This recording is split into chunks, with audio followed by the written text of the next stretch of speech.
بە بازاڕکردنی پێداویستی و ئامێری پزیشکی ددان بەشێکە لە لووتکەی پزیشکی ددان کە لە شاری سلێمانی بەڕێوە دەچێت. لەوێدا کۆمپانیەکانی بواری پزیشکی نمایشی بەرهەمەکانیان کردووە بۆ ئەوەی پزیشکانی ددان سوود لە تواناکانیان وەربگرن کاوەش بەشەشی گرنگە بۆ بەرەو پێشچوونی پزیشکی ددان. دکتۆریات پزیشکێکی پسپۆڕی ددانە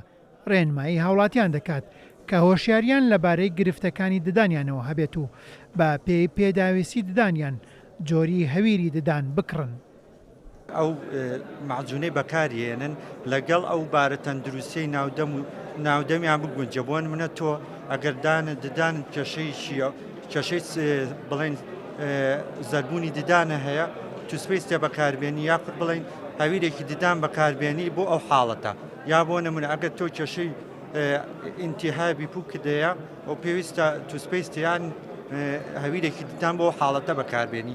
نەک لە خۆتەوە بچیت لە دەرمانخانەیەک هەویرێکی ددان بکڕی کە هیچ پەیوەندی بەو باری تەندروستی ناو دەمت نییە. سی کۆمپانیای ناوخۆی و بیانی بەشدارن لەو بە بازاڕکردنەدا و باشترین کوالیتی ئامێر و مەوادی پزیشکی تایبەت بە ددانیان نمایش کردووە. شەریکەی کولزەر وەکالەتی کولزەرمان هەیە شەریکەیەکی ئەڵمانیا ئەلێرا هاتوین کە ئەرزی ئەشیاکانی خۆمان دەکەین دکتۆرەکان ئیسفادەی لێ وەردەگرن هەم ئەمانی ئەمەش بە هەمان شێ ئیسفادە وەردەگرین لە بۆ ددان پڕکردنەوەمان هەیە لە بۆ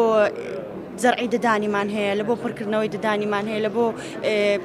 هەول و سمای لە بۆ هەموو نوع ددانەکمان هەیە جۆرەکان موادێکمە هینایە ئەوانە نفسی معجونی ددانیە بەس لە مال بکارتینی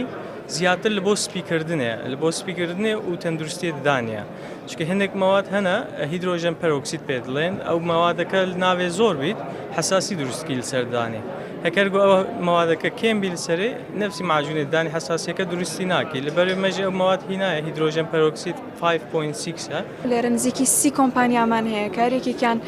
کۆمپانیای بەتوانە و بەناوبانگ و باشن بۆیە بەڕای من ئەوەی من بزانم پرۆدەکتی زۆر باشی لێ. کۆنفرانسی نێودەوڵەتی پزیشکی ددان بە سپۆنسەری میدیایی دەستگای میدیایی کورسات لە سلێمانی بەڕێوە چوو. مامۆسایان و خوێندکارانی پزیشکی ددان ئەو کۆنفرانسە بە گرنگ بۆ ئاڵوگۆڕی زانیاری و دەستکەوتنی مەوادی کوالیتی باش دەزانن تا ئامانجی کۆنفرانسەکە کە چارەسەر و جوانکاری ددانە بپێچێت. هێمن قادر، کورتسات نیوز، سلێمانی.